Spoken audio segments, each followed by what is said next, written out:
Humanities, Episode 18, Globalism. The post-war world is one that is teeming with new ideas and movements. The rise of communism led to the Cold War, icy relations between the United States, representing democracy, and the Soviet Union, representing communism. Ultimately, communism failed, as Max Weber predicted, with the collapse of the Soviet Union in 1991. Science gave us some interesting innovations. String theory attempted to unify a number of scientific advancements by claiming that all parts of the universe were united by giant invisible rubber bands that hummed on a particular frequency and kept everything in order. It would explain, for example, why the moon has an effect on the tides here on Earth. Now, of course, while it is couched in scientific language, it's not radically different from the theories that were put forward by Pythagoras in the ancient Greek world or the Vedic cultures of thousands of years ago. Chaos theory recognized that while things may look chaotic, that there are still underlying patterns to be found, and that these patterns helped us to better predict the future. It also argues that a small change now can have a huge impact far away or on the future. A metaphor called the butterfly effect tries to explain this by saying that a butterfly flapping its wings in Brazil could cause or prevent a tornado occurring in Texas. Advancement in the study of genetics led to the Human Genome Project, which worked to unravel the genetic makeup of humanity. A genome is all of the DNA of a select set of organisms. Between 1990 and 2003, the Human Genome Project examined and sequenced this information with regards to the human animal, thereby creating a blueprint of humanity. This information has widespread use in biology and medicine, but it has also generated many moral concerns about people playing God. In the mid-20th century, we saw the birth of a number of rights movements. The feminist movement had won the right to vote in 1920, but women were largely still confined to traditional roles. The Second World War altered that. With the men at war, women stepped up to fill in the vacancies on a number of jobs. However, when the war ended, women were expected to simply go back to their domestic duties. Many felt this was wrong. Women had proven that they were capable of more, and now many wanted more to their lives than just domestic drudgery. So the purpose of the feminist movement began to grow. One of the key players in this movement is the French philosopher Simone de Beauvoir, 1908 to 1986, and her book, The Second Sex. De Beauvoir begins with a basic question: what is woman? And concludes that woman is the other. She explains that humanity is male, and man defines woman not as herself, but as relative to him. Within the women's movement, she stresses two key points that are needed to elevate women to their own being. First is participation in production, and second, freedom from reproductive slavery. Women who are unable to participate in production have no means of supporting themselves, and as a result, they become dependent on man. When women become mothers, they're expected to drop everything and care for the child, which is not necessarily bad in itself, but it does mean that the woman is again not seen as herself, but simply as an extension of the child who exists only to serve the child's needs. Further, it is considered by husbands who use this motherly image to perpetuate the patriarchy. So if the woman can have control over her own reproductive choice and work in a meaningful field of her own choosing, then a woman can become a whole person, a complete entity in her own right, and exercise the same rights as men within society. Inspired by the women's movement, the gay rights movement began to emerge in the 1960s. Although action occurred before this time, many historians consider the 1969 Stonewall riots to be the start of the LGBTQ+ rights movement. In 1973, homosexuality was removed from the list of psychological disorders by the American Psychiatric Association. By 2003, consensual homosexual relations were legal in all 50 states, and by 2015, homosexual marriage was declared legal as well. The movement for transgender rights emerged from the gay rights movement in the 1990s. In her book, Transgender Liberation, A Movement Whose Time Has Come, Leslie Feinberg argues, much as Mary Wollstonecraft did, that the patriarchal society has forced their view for centuries, and the oppressed have not stood up to challenge it. As Feinberg explained, the patriarchal institutions of the West have forced the idea of gender binary, which is not natural. Through this forced binary system, women have been seen as of lesser value, since all of the economic privileges under the patriarchy reside in the hands of men.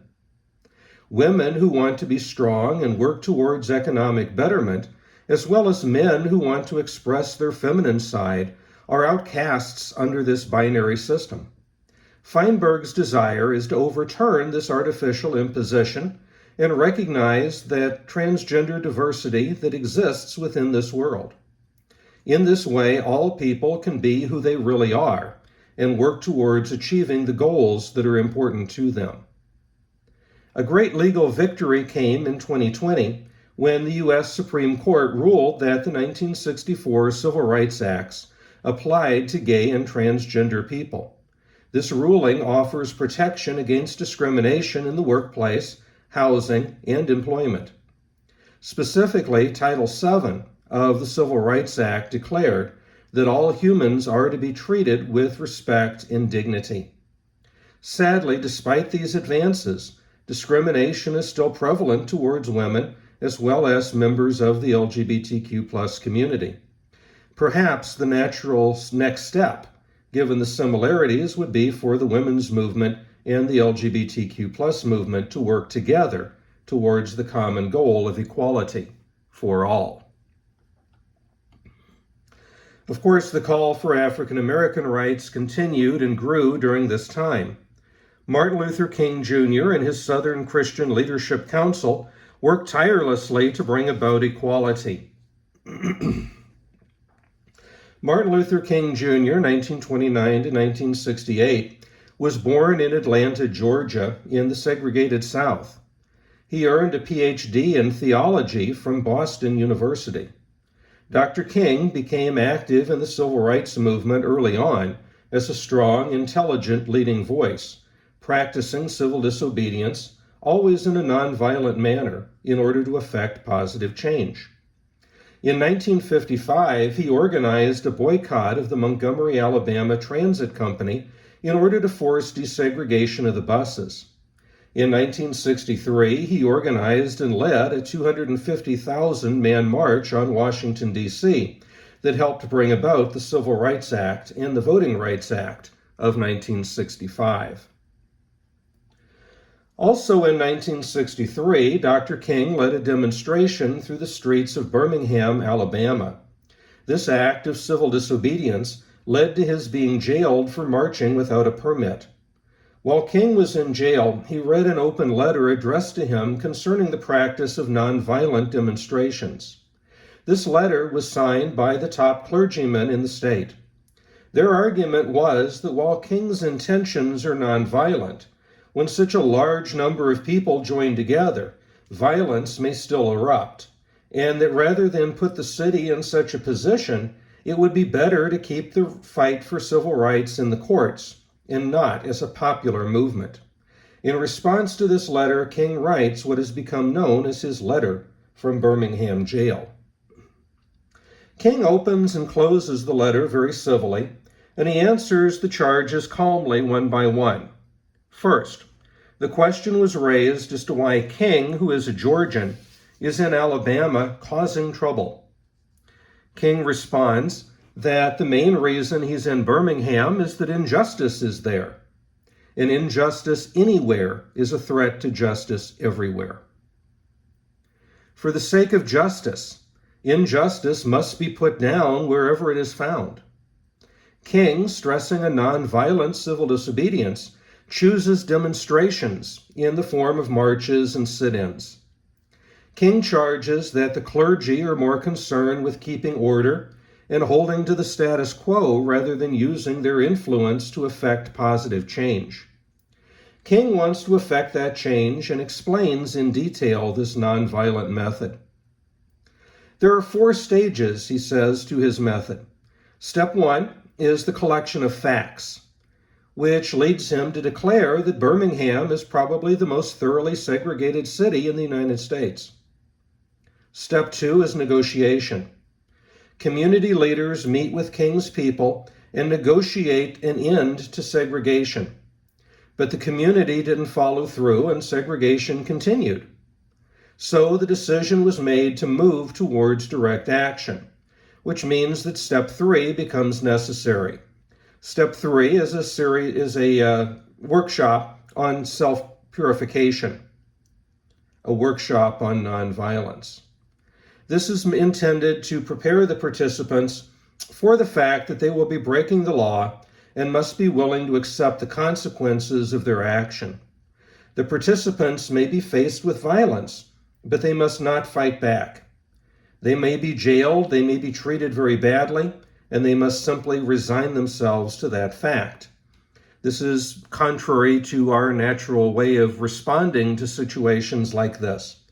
And so that's why the workshops become necessary before the direct action.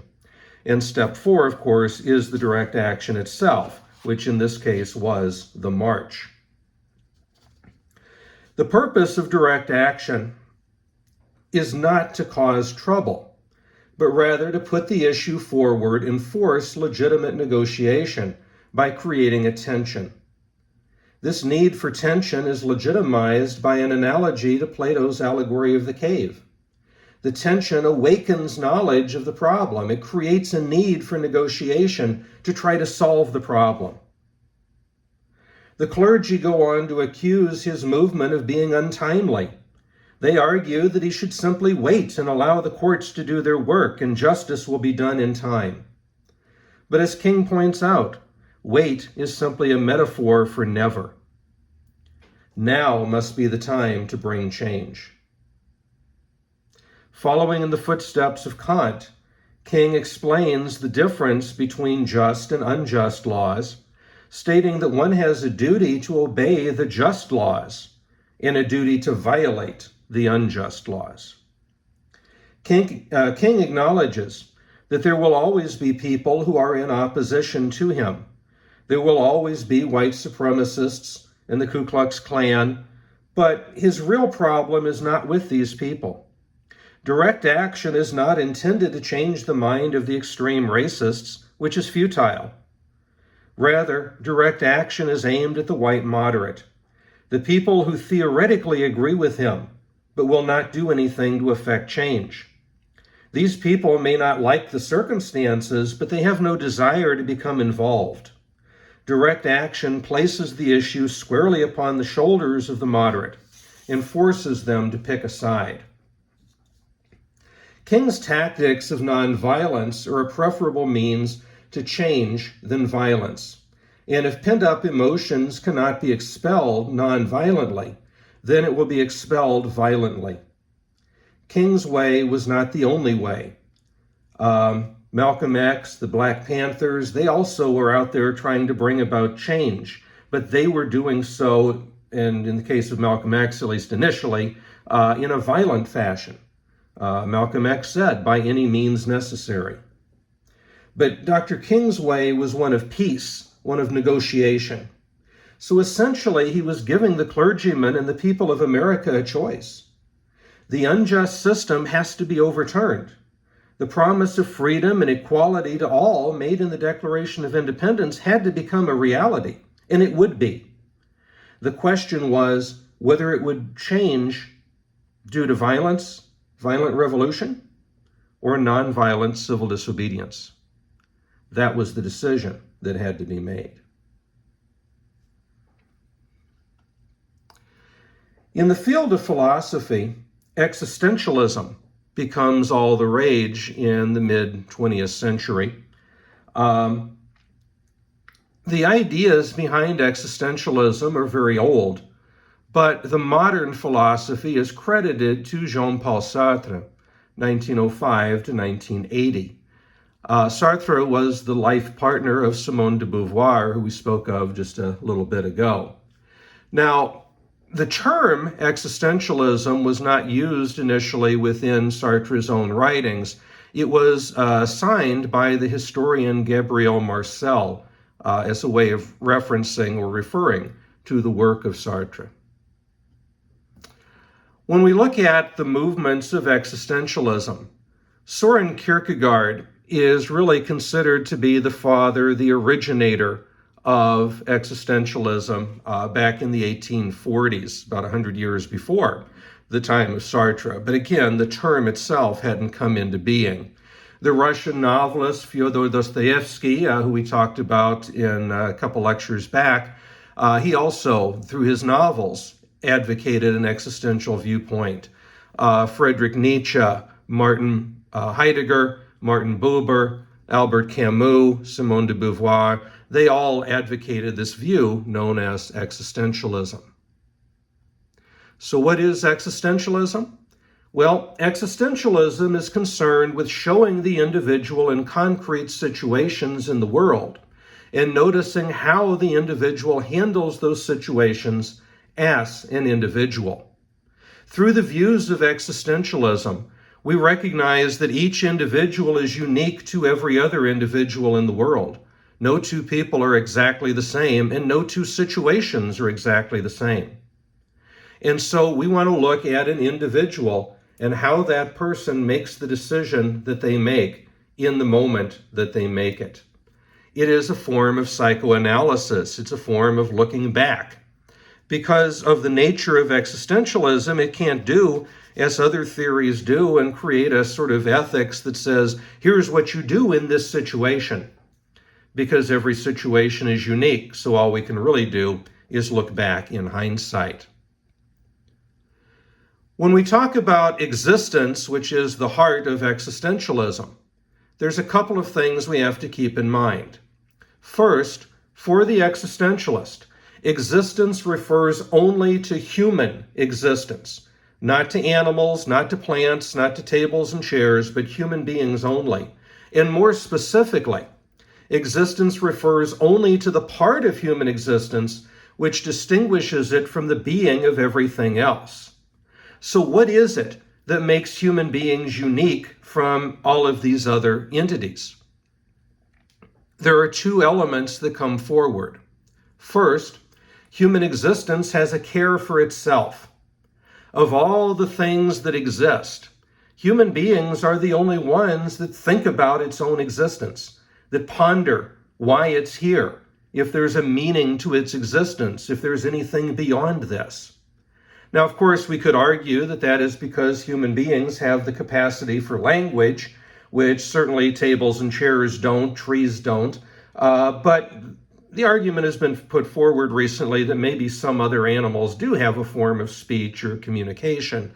But traditionally, we tend to think of human beings as having language, which is why we're able to formulate these existential or these philosophical arguments and try to discover if there is a truth or a reality of what we are. We are infinitely concerned with our own existence. And secondly, what separates us from everything else is that an existing individual is constantly in the process of becoming. And we're using becoming here in the same sense that we saw in Plato's writings. Being is absolute, is perfect, is unchanging. Becoming is in that subjective flowing process whereby we create ourselves through the choices that we are making at any given time. So we create ourselves in the moment based upon what we are doing in that moment. Some of the key terms of existentialism, which again have their roots in some of those earlier people that I mentioned, but are largely spelled out in Sartre's work, Being and Nothingness. First, we have the phrase, existence precedes essence. Existence precedes essence is really the catchphrase of existentialism. It means the fact that you exist comes before your essence, which is what you are. The only thing that you are not responsible for is your own existence. You exist because of the choice made by your parents to bring you into this world. But from the moment you come into being, you are creating yourself through the choices that you make. You are framing your own life. You are becoming your own person through your own options, your own choices, your own decisions. So your essence is coming into being. But before you can have that essence, you have to exist. And you owe other people that responsibility for that. Well, this leads to the phrase dreadful freedom. We have a tendency to think of freedom as something very good and positive, right? People demand freedom. They fight wars to have freedom. But yet here Sartre is referring to freedom as dreadful. Why? Because once you accept this existential view, then again, the only thing in your life that you are not directly responsible for is the fact that you exist. That's your parents' responsibility. But from the moment you're brought into existence, every choice, every decision falls squarely upon your shoulders. And there is nothing else that you can do. You can't push the blame off and say, oh, it's this other person's fault. You can't push it off and say, oh, I wasn't raised in the right family or the right environment. Because we have complete freedom of choice over every decision in our life. The options, the choices may not always be the best, but they're still free choices. Let's say you've gone and joined the military and your commanding officer says to you that, well, tomorrow we are going into battle against pretty long odds. There's a good possibility that many of you will not survive this. Because your commanding officer has made that pronouncement that you're going into battle the next day, now you are put in a situation where you have to make a choice. Do you obey those orders and go into battle, potentially dying in the process? Or do you refuse to go into battle and face court-martial and whatever the results are of that? Neither choice seems like a good one, but it's still a free choice, and it is up to you. You are creating yourself by making that choice, by making that decision. And that's what dreadful freedom is. It means you are completely and utterly responsible for your own life. And so if things turn out well, it's because of what you did. If things turn out badly, that's also because of what you did. The final term on here is that of bad faith. Bad faith comes when an individual doesn't recognize their own sense of existence. They objectify themselves. They toss away the changing subjective nature of being, and they take on this role of themselves as an object or as a thing. If you think about the lifespan of an average individual, right? They're a baby to start with, and they grow in maybe to a school child, and then they go on to adulthood and get a job. They work in some business. Later, perhaps they take retirement. Eventually, they end up in the grave. Well, that cycle, that span of human existence is taking place, and that individual is creating in the moment who they are and what they are. But individuals have a tendency to make pronouncements. And so if you went, say, to that child and said, "What are you?" And they say, "Oh, I'm a school child." Well, that's bad faith, because you're saying that that is all you are, as if you are an objective, complete, finished thing. And that's not the case.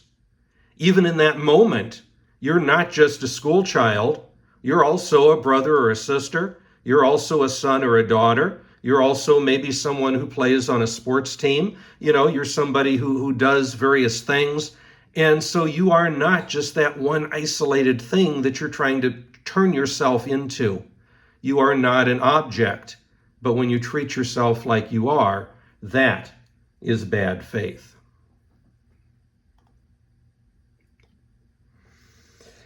Within the realm of literature, existentialism as a philosophy is greatly influential during this time period, and the existential hero becomes a very popular motif.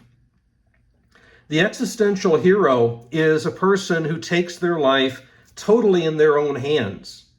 They take the absurdity of life and the meaninglessness of existence as it is, but they create their own meaning of life from it.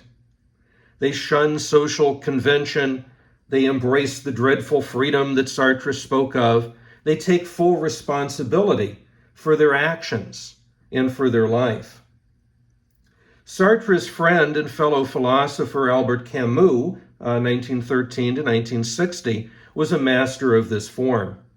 But it shines most dramatically in his 1942 work, The Myth of Sisyphus.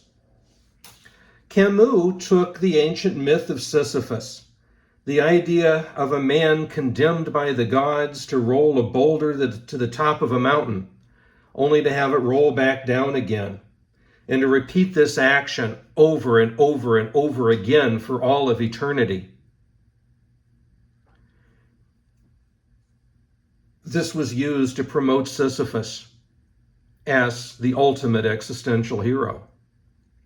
The gods felt that this was the ultimate punishment that they could offer. Endless toil with no reward, no purpose, no meaning behind it, just hard labor.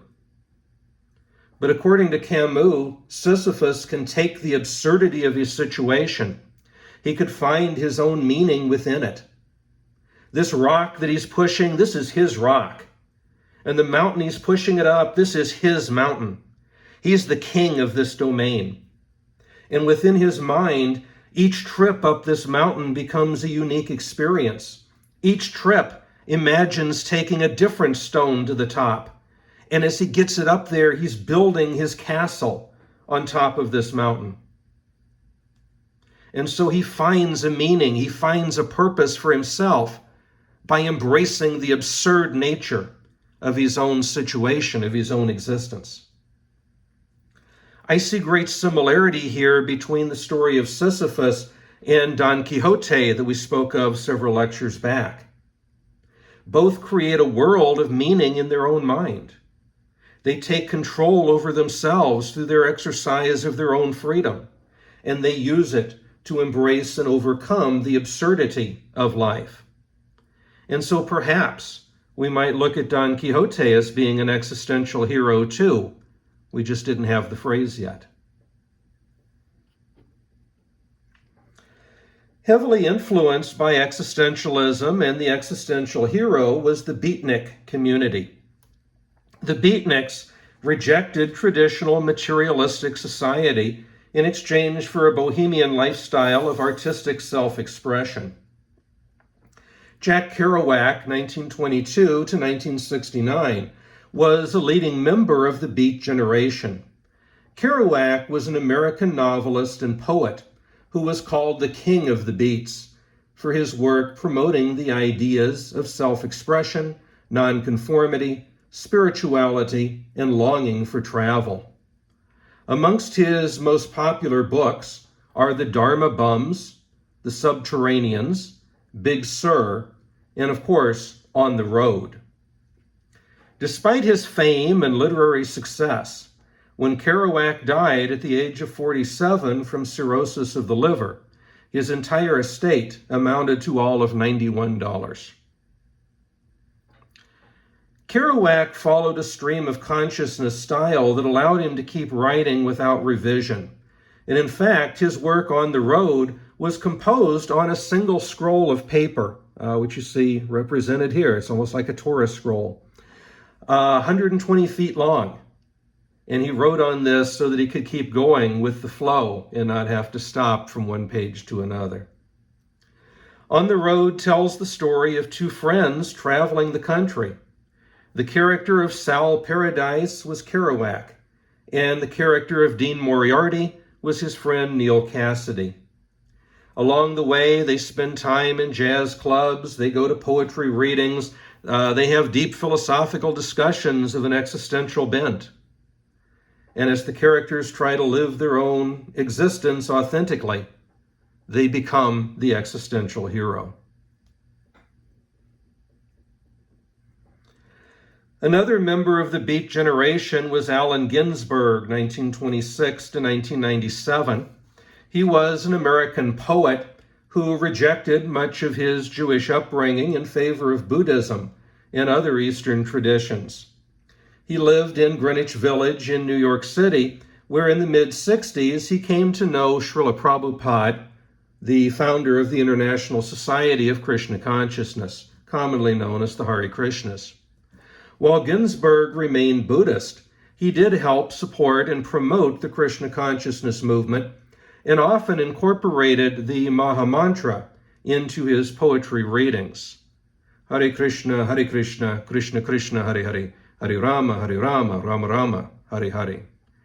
This mantra, which incorporates three of the many names of God, is a powerful mantra that is used within the Hare Krishna tradition. And Ginsberg recognized the value of it, and he began incorporating it into his poetry readings in such a way that it spread beyond those confines of this, at this point, relatively small Vedic community in New York, to become something much wider and much better recognized. He was a friend to all individuals in need. Vocally, he spoke out against war, materialism, as well as sexual repression. He discovered his own homosexual feelings in the 1940s and was an early advocate for gay rights. His life partner was Peter Orlovsky, who you see here with Ginsberg, 1933 to 2010. He was another Beat poet, and they were together, through most of their lives, but they did have external affairs as well. And it's known that Allen Ginsberg did in fact have relations with Jack Kerouac, amongst others. In addition to the Beat poets, Ginsberg said that his poetry was also influenced by Walt Whitman and that it tended to be emotionally intense. He wrote long works with long lines in a very strong jazz beat, rhythmic sort of style. And the poem that launched him to fame in 1956 was called Howl. This is a very controversial poem. It's been banned many, many times and has even led to an obscenity trial due to some of the foul language that's used within it. Within the poem, there's also a sense of advocacy for open drug use, for what are deemed by 1950s society as being perverted sexual acts, things that basically contravened accepted 1950s norms. So let's just listen to a bit of the lengthy poem so you can kind of hear the rhythms. I saw the best minds of my generation destroyed by madness, starving, hysterical, naked, dragging themselves through the Negro streets at dawn looking for an angry fix. Angel-headed hipsters burning for the ancient heavenly connection to the starry dynamo and the machinery of night, who, poverty and tatters and hollow-eyed and high, sat up smoking in the supernatural darkness of cold water flats, floating across the tops of cities, contemplating jazz, who bared their brains to heaven under the L and saw Mohammedan angels staggering on tenement roofs illuminated, who passed through universities with radiant, cool eyes, hallucinating Arkansas and Blake-like tragedy among the scholars of war, who were expelled from the academies for crazy and publishing obscene odes on the windows of the skull, who cowered in unshaven rooms in underwear, burning their money in wastebaskets and listening to the terror through the wall, who got busted in their pubic beards returning through Laredo with a belt of marijuana for New York. And of course, it goes on for another 15 minutes or so. So feel free to look it up and look at it on your own if you want to, but we don't have time for that here. We will move on, though, because we need to look at the artistic world. In the artistic world, pop art becomes all the rage at this time. This refers to any form of art that is based on popular culture or mass media. The biggest icon of this genre was Pittsburgh native Andy Warhol, who lives from 1928 to 1987. Warhol used silkscreen printing, painting, and photography to create his art, which was often seen as a commercial venture. Portraits of famous people like Marilyn Monroe or Elvis Presley, commercial products such as Campbell's soup, these things become high art. He took what was known and what was popular and he replicated it in unique ways. And so you see on the screen here just a few of the popular images, popular pieces that he is known for. Of course, the Campbell soup is iconic at this point. And then, of course, the varying degrees of Elvis as well as Marilyn Monroe.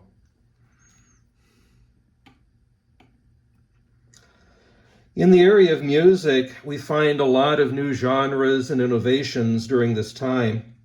Jazz began in the 20th century with the ragtime beat of composers such as Scott Joplin, but it became increasingly energetic in the 1920s, taking in blues rhythms, which made it highly improvisational. By the 1930s and 40s, big band swing had become the most popular music of the era. People such as Glenn Miller, Harry James, Tommy Dorsey, many other band leaders will become household names. In the late 1940s and 50s, there's a lighter, more laid-back style called cool jazz that emerges through the work of people such as Miles Davis and Dave Brubeck. And in the 1960s, an avant-garde free style of jazz came on the scene through John Coltrane. Coltrane left traditional stylings in the wind, and he took on a very expressive and very spiritual nature within his work. In the Appalachian Mountains in the 1920s, traditional mountain music, what at the time was called hillbilly music, emerged. It was popular in certain circles, but often laughed at and turned into stereotypes of the lack of sophistication in rural areas by mainstream culture.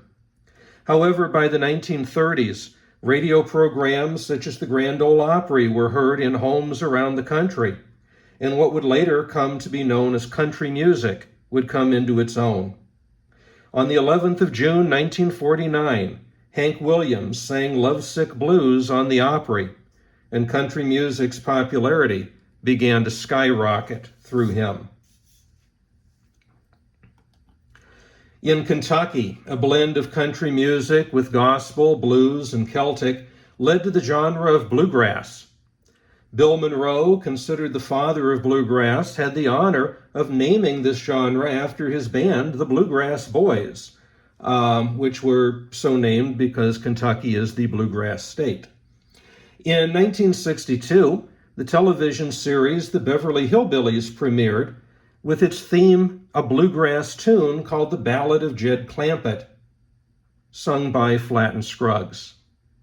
Flatt and Scruggs also occasionally appeared in the series, such as in the scene you have here with Granny, played by Irene Ryan. Flatt and Scruggs performed the opening and the closing song to the Beverly Hillbillies, causing bluegrass to gain popularity overnight. In the 1950s and 60s, the younger generation sought a type of music that had something to say. Mainstream music was instrumental, or simple love ballads in the style of Nat King Cole, Frank Sinatra. Country and bluegrass, they were rhythmic tellings of woe. But no one was singing about real life. No one was talking about the things that mattered. And so to fill the gap, folk music is going to be born. Folk used simple instruments, often just a 6-string guitar, and the music told stories. So in many ways, folk music was a revival of the traditions of the early bards of the Middle Ages. Groups such as the Kingston Trio, the Limelighters, Peter, Paul, and Mary, solo artists like Judy Collins, Arlo Guthrie, Joan Baez, Bob Dylan, these people spoke to these concerns of the younger generation, and they became very popular on college campuses, college radio stations.